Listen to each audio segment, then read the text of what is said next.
It's finally here. No, not the Walt Disney Go to Classic Collection or a new movie coming out until December to when the new Mufasa movie is coming out. No, it is actually here. If you tune into the news here in Corpus Christi, you might have heard about Stage 3 water restrictions. That's right. Yesterday at 11 a.m., the city of Corpus Christi decides to go into Stage 3 water restrictions. How does that affect this city as well as other cities? Here's Alexis Scott. Here to officially activate Stage 3 water restrictions for the city of Corpus Christi and, of course, for all of our customers across those 7 counties. City Manager Peter Zanoni announcing on Monday what neighbors have been expecting since last week when our combined lake levels dropped below the Stage 3 trigger point of 20% of capacity. Those restrictions impacting all of Nueces County, along with San Patricio, Aransas, Jim Wells, Clayburgh, Live Oak, and B County. Drought and water concerns aren't just a local problem. In fact, Governor Abbott recently declared 76 counties in Texas to be disaster counties due to water levels. Under Stage 3 water restrictions, no lawn watering is allowed. Washing vehicles at home and operating decorative fountains is also banned. The city has also turned off water irrigation systems at several parks.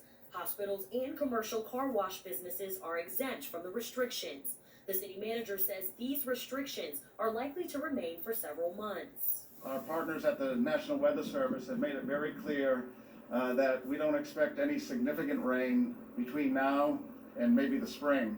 Designated city employees will be on the road to monitor residents' water usage and issue citations if necessary. The city will begin issuing those citations on January 1st. Those citations come with fines up to $500. Stricter penalties are also possible. And their ticket issuance, Port Aransas as an example, second violation, they turn your water off. City leaders are working with the TCEQ and other industrial partners to make water more available to other areas around Corpus Christi. In Calallen, I'm your neighborhood news reporter, Alexis Scott, Chris 6 News. So it's like a truck water radar system. Available at drphilsnicknackscheck.com at the Gator system. Oh, I see you, you're gay! I'm just messing with you. I mean, it's like, oh, someone's using water.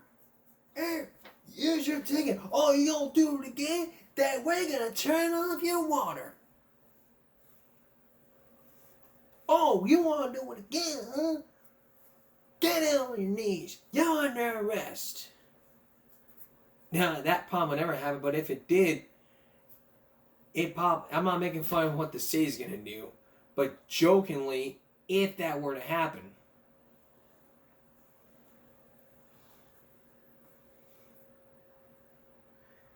So let's look at the 7 counties. So again, let's look at the 7 counties that are affected by these Stage 3 restrictions besides... Clayburgh, Besides... Live Oak, and B County.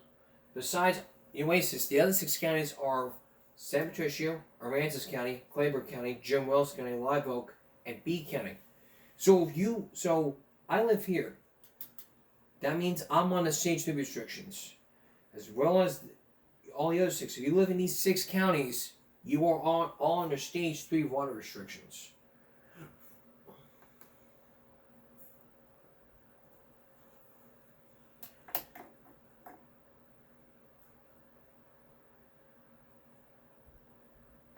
Now, I want to point out to you what Kayla Paxton posted.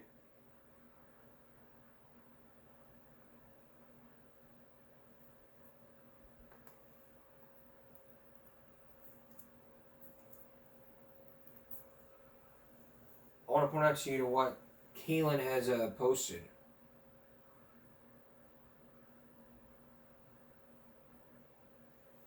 This is the news release. This is what Caleb Paxton posted 6 hours ago. The irrigation and landscape areas, including outdoor watering, even handheld hose, will be permitted at all times. Outside of commercial car washes, the use of water to wash motor vehicles, motorbikes, boats, trails, and other will be prohibited. Following water use would be permitted like swimming pools, foundation maintenance, and commercial car washes.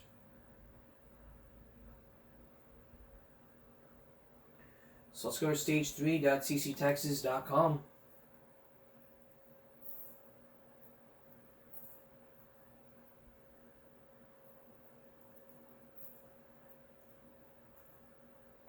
To see what we can find.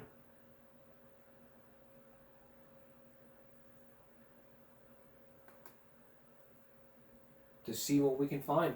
Maybe it could give us a clue about this is what you need to know about the stage 3. Right now we're at 19% into this, into what we can do. So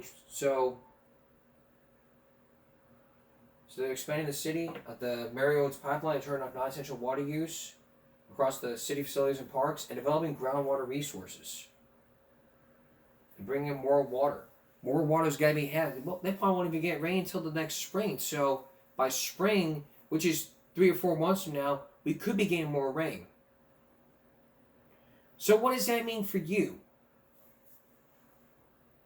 We're going to have more about stage 3 water restrictions and what else can happen if we reach stage 4 a little later in this broadcast. But next, we're going to turn our attention to, when we come back, we're going to turn our attention to Baltimore County, where a student has refused to get transferred to a different school.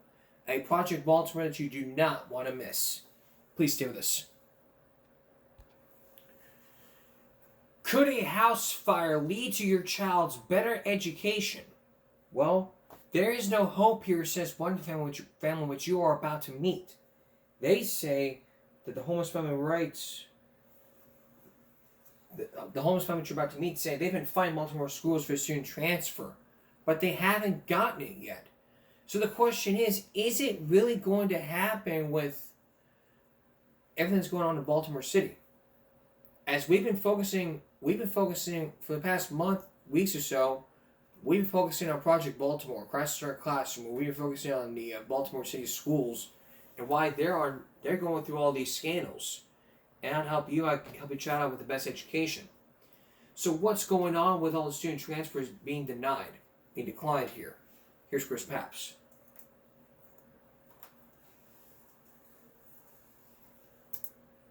This one of these days you play with her. Autumn Cairns is not in school today. To attend makeup class, rabbits and anime. This 5-year-old hasn't been in school since early November. She's so playful. I got pink, purple. Instead, she's been here with her mom doing arts and crafts, trying to learn on her own and heal. How's your daughter doing? Okay. She talked about the fire for like 2 weeks. It burnt through the back of the wall where she was sleeping at. During the early morning hours of October 18th, a 2-alarm fire tore through the family's apartment building on the 100 block of Park Avenue. Natasha and Autumn barely escaped. So when we got upstairs, the fire was coming through the roof in the room where she was. Since then, the Cairns have called this hotel room home, and it's been tough. How are you doing? I don't even know, to tell you the truth. Autumn, at the time of the fire, was attending Tench Tillman Elementary Middle in East Baltimore. When the fire rendered the family homeless, the Baltimore City Housing Department temporarily placed them here But I've been cleaning makeup up for days. at the Delta Hotel, Baltimore North. That is when the problems began with Baltimore City schools. How important is education to your daughter? How do you see it? It's very important to me. That's why I'm so adamant about it. I don't want her to be left behind. While staying at the hotel, Autumn could no longer attend Tench Tillman. It was too far away. Fox 45 News obtained documents from city schools stating the mother requested to transfer to Hilton Elementary due that most of her family live around Hilton. But the school system said no, stating it is recommended to be in the student's best interest to transfer to a nearest school, which was Roland Park Elementary Middle. This recommendation does follow City Schools' homeless elementary student policy, But Natasha says that is not what's best for her daughter. I don't have no family around here. Me, as they be doing too cool stuff. Natasha told Fox 45 News she knows what is best for her child, not city schools. You see, the Karens plan to leave this hotel as soon as possible and move closer to family near Hilton Elementary. Yeah. This mother doesn't want her child in a school for a few weeks and then just move her again. When you've learned that the school system denied your request, what did you think? I was upset about it. Baltimore City Schools declined an interview with Fox 45, but said in a statement that the district is deeply committed to supporting all students, including those experiencing homelessness. The statement went on to say, while we have verified with MSDE, the Maryland State Department of Education, that our actions align with policy requirements, we deeply empathize with the family's distress. I'm just feeling like there's no hope here.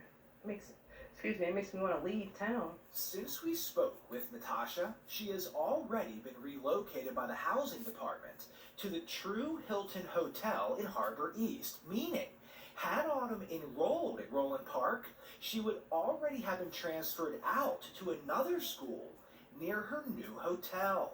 But had Autumn been approved for Hilton Elementary, she could still be going to school because Natasha offered to provide all the transportation. What I want is for Autumn to go to school. You know, I'm not asking for too much. I like put in and put and draw. So you guys have been through a lot. You had a fire, you're displaced, and it seems like you just want the school system to help you. Yeah, pretty much. Yeah, but I like it here. As long as she's smiling, it's gonna make me smile, and it motivates me to get up. You know, make sure she smiling like that. I love you, Mom. Natasha is also worried about her daughter being truant. According to Maryland state law, Autumn must be in school, and she's not. The family is hoping to get this situation figured out very quickly. We'll keep you posted. But in the meantime, we want to hear from you. Do you have a concern about your child's education? Call our hotline, send me an email, follow us on social media. Head to foxbaltimore.com to follow our progress. I'm Chris Pabst, and this is Project Baltimore. I'm Chris Pabst. Thanks for watching. Here's another story to watch. Also, if you have a story idea, please send us a message. So, it's a case of all about, not getting your best education. She's a sweet child. They don't care. Praying everything works out for the best of your child and you. Help her, damn it. Help yourself. After all the trauma that little girl has gone, more change will only hurt her. Taken away from her friends. Education begins with parents. Parents, in this case, a half century of the students with the RPPS. You don't have a family.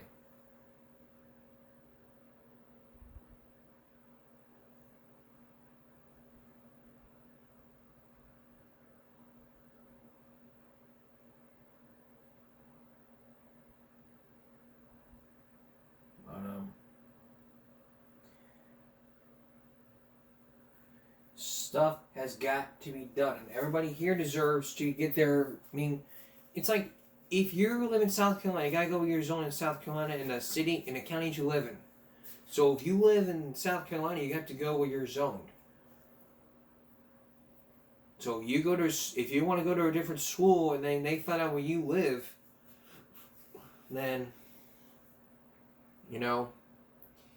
you've got to. Then you'll be caught red-handed. It's like they force you to go to a black market to get a better education for your child.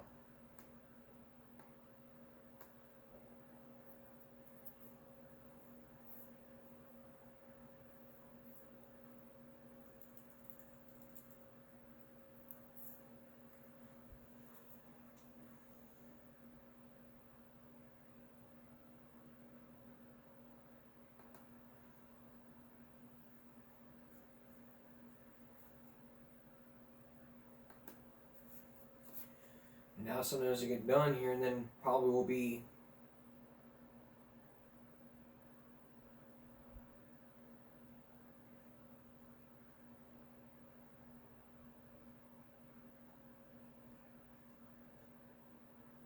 I don't know where we'll be at. Still ahead, the water restrictions, what it could mean for Alice County. That's still ahead, but we're gonna have more. We're gonna have more of our show in just a minute, so stay with us. Stop it. No more school shootings. This had better be the last school shooting of 2024. It is we're about to approach the end of 2024.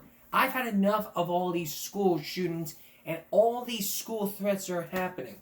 The school shooter's name is 15-year-old Natalie Rupnow. The plan was put in advance by her. You know, she was the one that shut up the school. And you know, Sheriff Sherwood would sit there and just hold her accountable, publicly embarrass her and say, hey, this is what you get for doing this, that, and the third.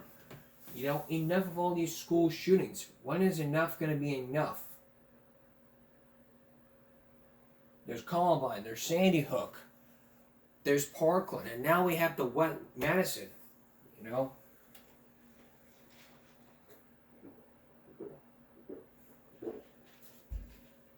And people think it's funny to go shoot up a school and go talk to the people who have just killed. Go talk to the families of a loved one who lost their child in a school shooting and see if it's funny then.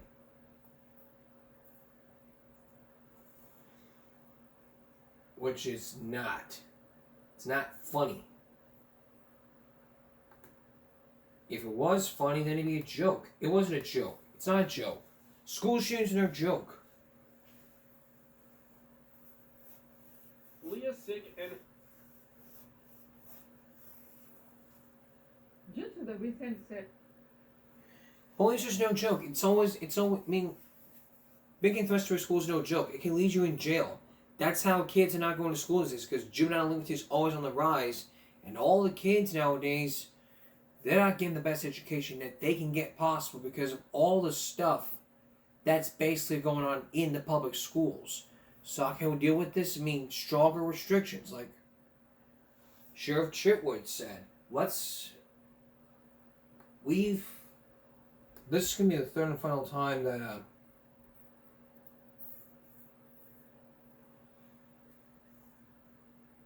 this shows to you second time when my voice started to go, and this is now the third time I'm going to be showing you this. Good afternoon. Captain Todd Smith with us, who is oversees school security for the Sheriff's Office and partners with the school district. You know, this is absolutely out of control, and it ends now. 54 and counting tips came into Fortified Florida last night. Okay? That means investigators in the school district have been running around the clock to investigate these tips, which are all turning out to be false. So far, it's cost $21,000 to do these investigations. We have 2 in custody. We have an investigation looking at 1 other individual. So far this year, there have been 207 threats who have come in. We've arrested 7 people for written threats to kill. 1 student, if you remember, tried to bring a loaded firearm into a mainland football game. We've had 11 weapons on our campuses this year. So what we're going to start doing Monday is, since parents, you don't want to raise your kids, I'm going to start raising them. Every time we make an arrest, your kid's photo is going to be put out there. And if I can do it, I'm going to perp walk your kid so that everybody can see what your kid's up to. The second point of this is, if I can any way find out that a parent knew what was going on and wasn't doing anything, your is getting perp walked with them. The purpose of Fortified Florida is to send in tips that we're going to investigate because you believe something is going to happen. To keep sending in these tips over and over and over again and think it's a big joke and nothing's going to happen to it. Starting Monday, we're going to have a billboard, we're going to have a poster out. I'm going to show you every kid that's been arrested and where they go to school. And then from there on out, we're going to publicly shame them and their parents. So parents, do your job. Don't let Sheriff Chitwood raise your kids. This is absolutely ridiculous. Go talk to the families who have lost a loved one in a school shooting. These little knuckleheads think it's funny. Go talk to those parents and see how funny this is. It's not, we're going to come and get you, and we're going to put you out for public embarrassment. And I know of a set of parents right now that they're looking at $11,000 each because somebody's paying this bill. Todd, jump in there. Yeah, so we're working around the clock, 24/7 to make sure that we investigate every single one of these tips. Obviously, we've had a lot of them. We're working very hard to ensure that every stone is looked under and we're not missing anything, and that everyone is safe and all of our kids are safe. You know, Volusia County schools are very safe schools. We've got a lot of things in place to make our schools safe, between our fencing, our locked doors, our tip system, our content monitor. Everything that we do day in and day out is to keep our kids safe. But at the same time, we have to rely on the public to ensure that everybody is working towards the same mission. You know, the curriculum is built so that kids get their education based on the number of hours that they're in school. So if we're shutting down our schools to try to protect the kids because some kids made a false tip, it's interrupting their ability to learn. And we need to make sure that all of our kids are getting the education that they need, and that they're getting it in a nice, safe, and secure environment. And right now, the kids themselves are making the chaos. So we need the parents to help us to bring that back together so that the kids can get the education that they deserve. We have the best security in the entire country in Volusia County. There's no doubt in my mind about that. Tell them about people. Yeah, so we've been through multiple audits, and every time we've come out great. We're going through the Auditor General's audit right now. We're doing very well with that. You know, everybody should feel very comfortable with the job that we're doing and all of the things that we have in place. But the one key that we need help with is the kids and the parents working together to ensure that they can get the education that they deserve. You guys got anything?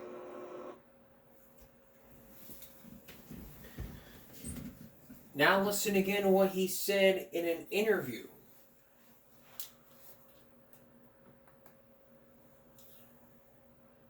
And alive at that as well. You know, you're posing on social media with even, I don't care, third party way, or there was a weapon in their room that they didn't know existed. Parents, you have the right to search your kid's room. Your kid doesn't have the Fourth Amendment right for protection against illegal search and seizure. It's your home. It's your backpack. It's your car. When you let your teenager take that car, that's your car. You should be out there searching it. You know, I do run into a lot of parents that tell me that. You know, I search my son's cell phone all the time, and they tell me I'm a helicopter parent. Good. That's a good thing. In today's day and age, being a helicopter parent is a good thing. I guess it's safe to say being a helicopter parent may keep your child out of jail someday.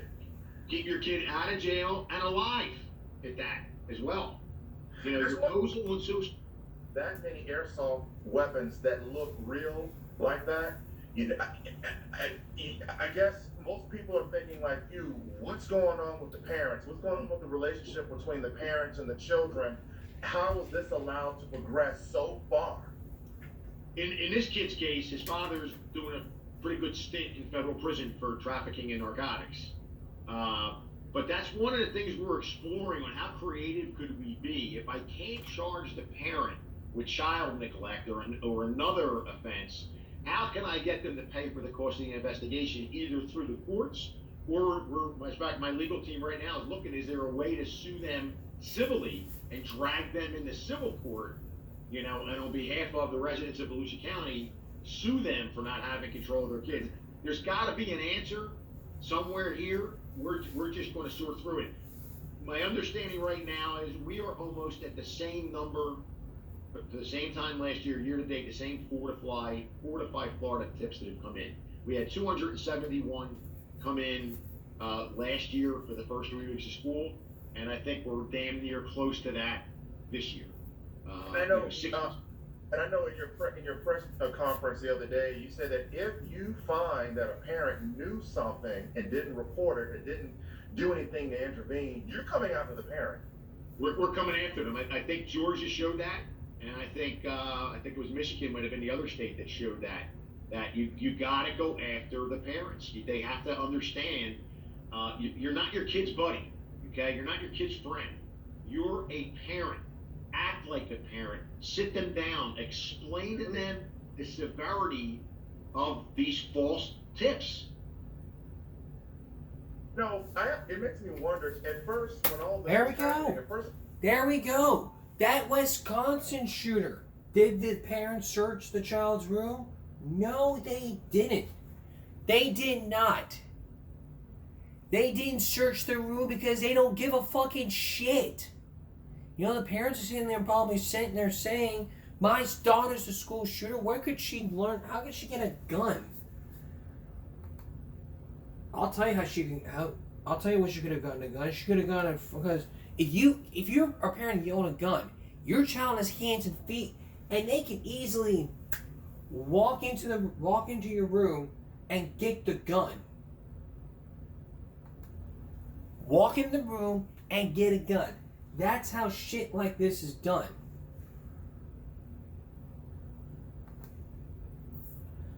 So again, the child's name is being released, and her name is Natalie Runpal, a 15-year-old school shooter.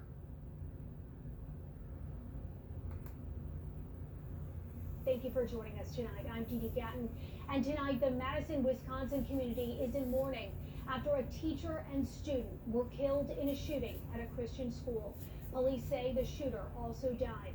Let's get straight over to Jeff Harris at the live desk, and police just shared an update. Jeff, what are you learning?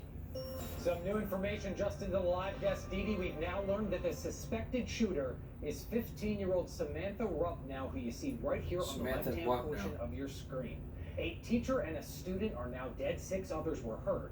Police say she planned the attack in advance. Police are now combing through her family's home, already confirming they found a manifesto planning this crime. Police say a handgun was used in this shooting. A second-grade student was the first to call 911. Within minutes, police arrived and found the suspect dead with a self-inflicted gunshot wound. Now police are trying to... Now this all goes back to Uvalde. Wisconsin needs to take a page from Sheriff Chitwood and say, hey, we need to go after the parents.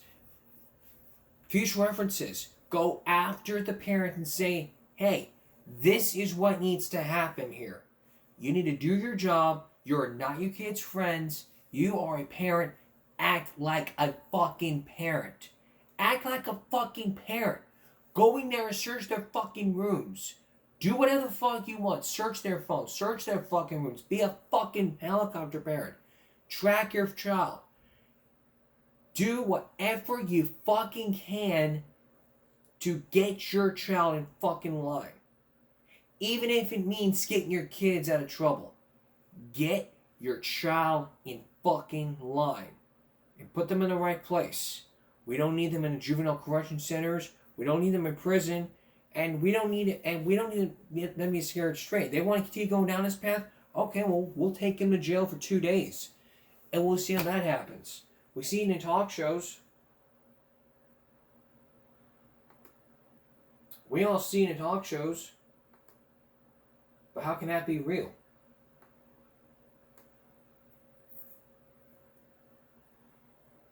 No one knows.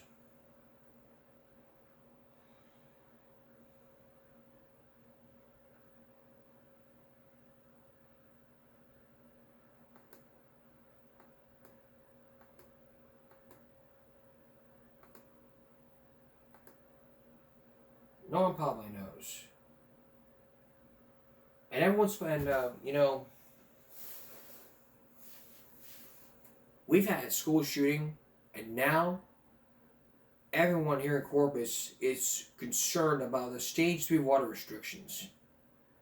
And the question is, how can we get out of these water restrictions? We're going to have the answer when we come back.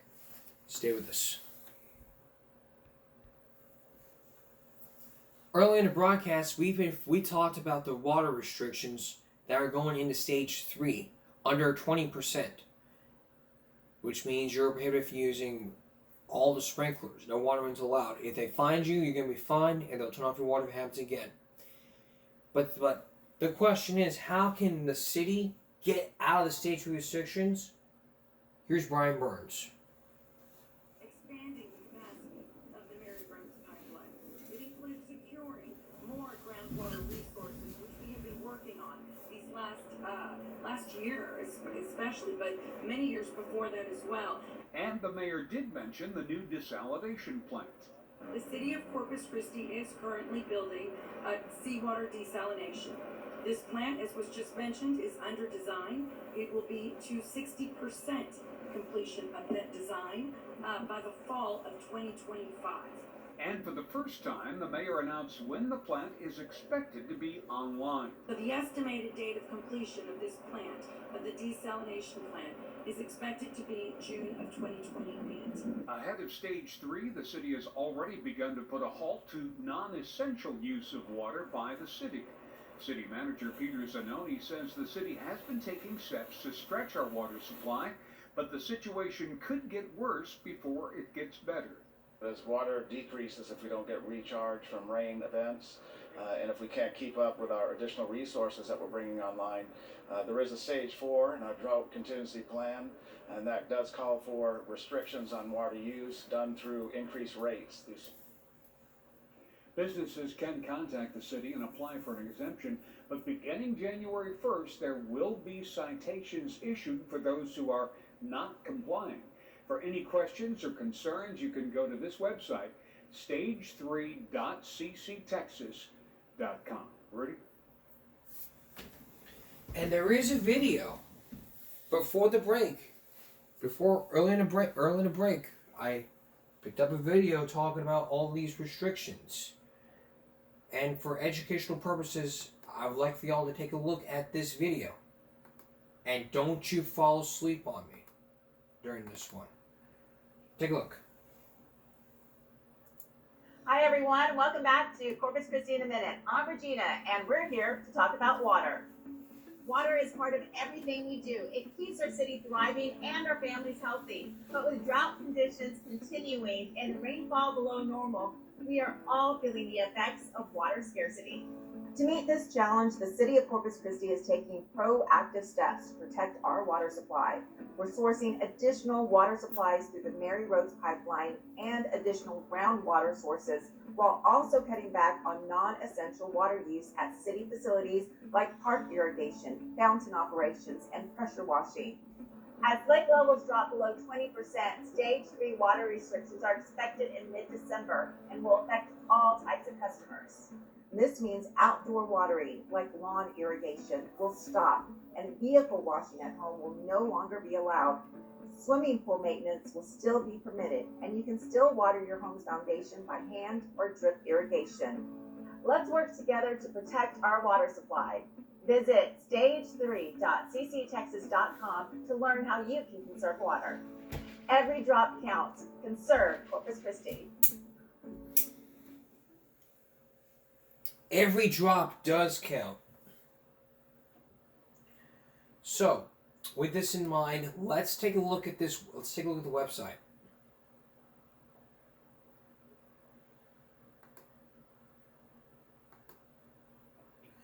Because this is what you need to prepare for.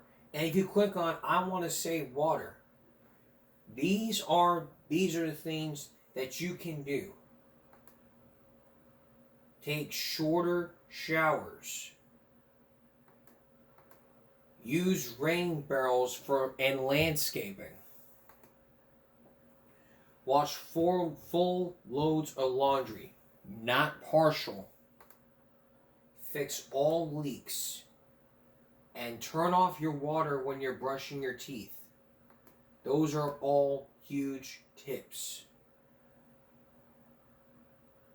Shorter showers, gallons can be 12.5 gallons can be saved by taking a 5-minute shower instead of a 10-minute shower. 30 to 100 gallons of rain barrel can hold water.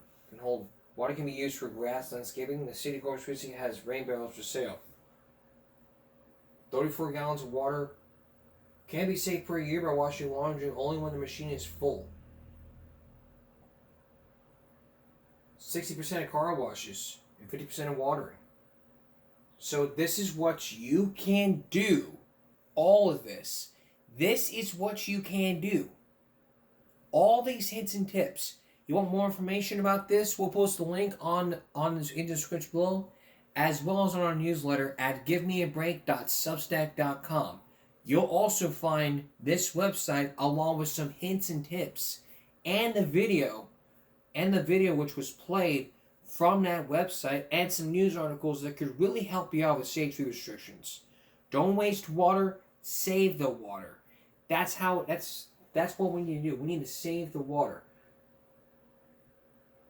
224 gallons of family of 4 can save per week by turning off the water and brushing your teeth. This is what you can do. Every video that you can watch, I mean, all these videos, just take a look at this. Take a look at this one. These are all the videos. I mean, look at this. All the lake. This was viewed. This lake was viewed. And we are now going towards, and now we're under and now we're under 20%. All the lake levels. But if we could have more rain, maybe then. And look at this. Maybe look a good lake to you, but if we don't do something about this, it's going to come back and bite us in the ass with fines and turn off our water.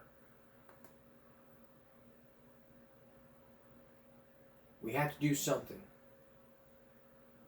And if you have more questions, more information, call 311.